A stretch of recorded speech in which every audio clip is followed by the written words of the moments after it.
So I'm going to talk a little bit about my project that I have been working on 3 months long, and it's come far. I've done a lot. It's finished now, and I'm happy with the result. So I'm going to talk about my speakers that I have in my house. Now I was thinking of putting speakers everywhere, but I also don't want you to see them. I want them to be there, but I want you to see them. So best idea I can come up with was in-ceiling speakers. So I thought, let me go for that. So in this room, I have two in-ceiling speakers, and they are from B&W. They have 6-inch drive. They work good. Sounds great in this room. I didn't want this room to be very bassy. I wanted to have still the sound to continue from that living room to here. So that's still sound playing here. So that when I'm in this room here, I can have also the same music playing towards this room. And if I open all the doors, you basically can hear it everywhere. Now, it's quite nice in the summer. In the winter, this is not a room you want to be. And we go into this room. This room here, the speakers in this room are for monitor audio. They're not the same. So the one in the front are the CT180.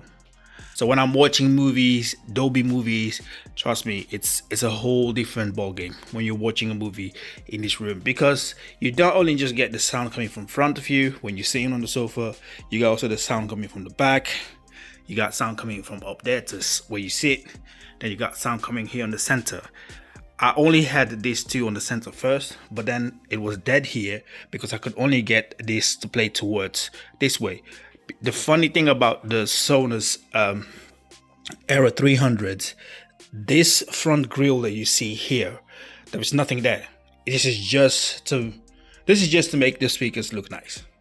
Yeah, there's no speaker here. There's nothing in there. So I think all the mechanics, all the things that make this speaker work, it's basically sits in this here, like the bass and everything. It's in here. So there's nothing. All right. So no matter where you place it, it's just gonna be up firing speakers. That's how I see it. So I got two of them. They're both pointing that way, but it's just to make it look nice. But they're up firing speakers. There also are speakers on the side, speakers there on the side. You're still gonna get a great sound, but just know how you think you're gonna get the sound moving front this way, because there's no speaker here. You have to know there was no speaker here. This is just to make it look nice. I don't know why they didn't put any speaker here. They could have, but maybe, who knows, maybe the Era 400s, maybe they're going to do that. But for now, it's great. So the ones on the top there, they help with the sound that's not traveling from this way. So they basically push the sound down. So when you're sitting here, you get a great sound coming down. Then you got this one shooting the sounds up. Then I got the side speaker shooting the sound this way. So basically it would bounce and then go that way, because it will bounce and go that way. I think one thing that you shouldn't do, don't push these speakers towards the wall. Give them some space and space to breathe. Most of the time when I hear people talk about speakers, they always recommend you not to push them towards the wall. Give them some space to breathe. So both of them sit here. Sound is coming down. Great. Good to watch movies. Good to watch shows. Amazing to listen to music. This room here is amazing to listen to music. When I enter the room, you can hear the difference of the sound, right? So this room here is good with controlling sound. When I'm in this room here, it's more echoey, as you can hear, because that's just how this room is. And when I'm here, it's like I'm totally in a different world. I think because of the sofa, the carpets, the wood, the window blinds, it helps control the sound. And also I have soundproofing, I would say, on the back of the TV itself, this here. So this helps with the sound too. So I have on the front the Arc Ultra, which is connected to a sub. So that's a sub for Arc Ultra. Great. So the system in this room, it's amazing. Them speakers up there, they're connected to an amplifier that's upstairs. That amplifier is also from Sonos. So I have two of them ones. This one that is like brokenish, I'm going to fix it so I can use it in the other room. So I can have them all on the same network. So that's broken for now, but I know I can fix it. and someone else told me to send it to them. They can give me like a £30 discount or whatever. I don't need it. I don't need that 30% discount. I just want to fix it. You understand, So that's what I'm going to try to do. Sound in this room is great and amazing.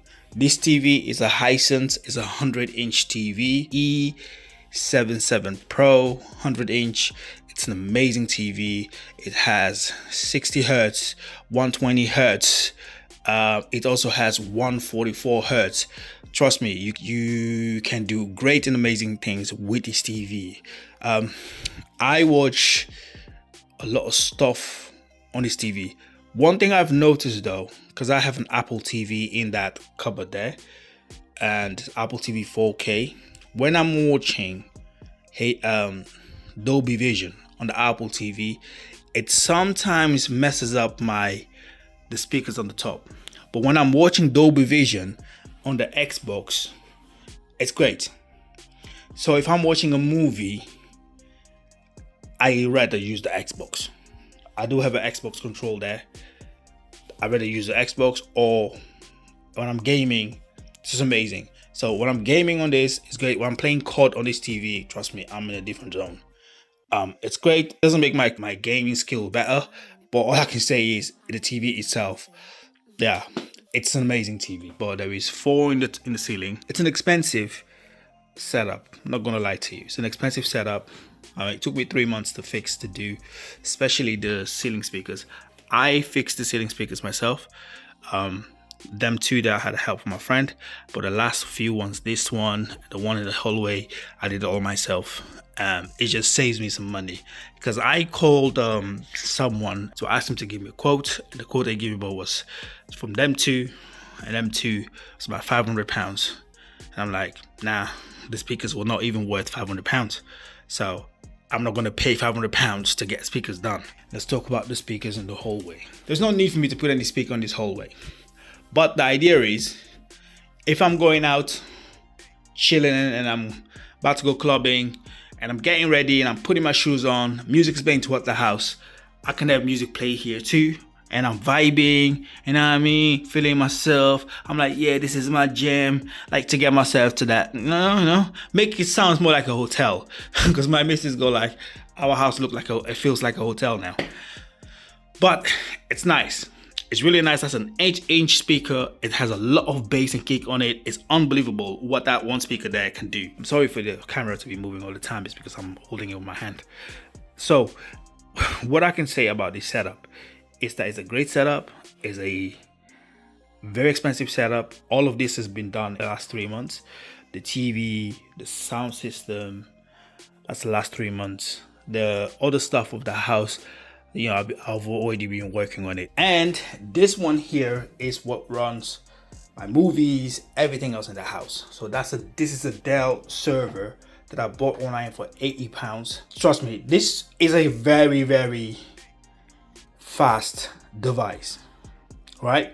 I only use it as a server, and as a server, it runs my Plex, it runs my Jellyfin, it also runs my Tailscale, it runs my AdGuard. AdGuard is good because all the devices in this house, anything in my house that's accessing internet, is basically blocked to be tracked by anyone who's doing adverts and whatsoever. So AdGuard runs on that, and it's amazing. The thing is a beast.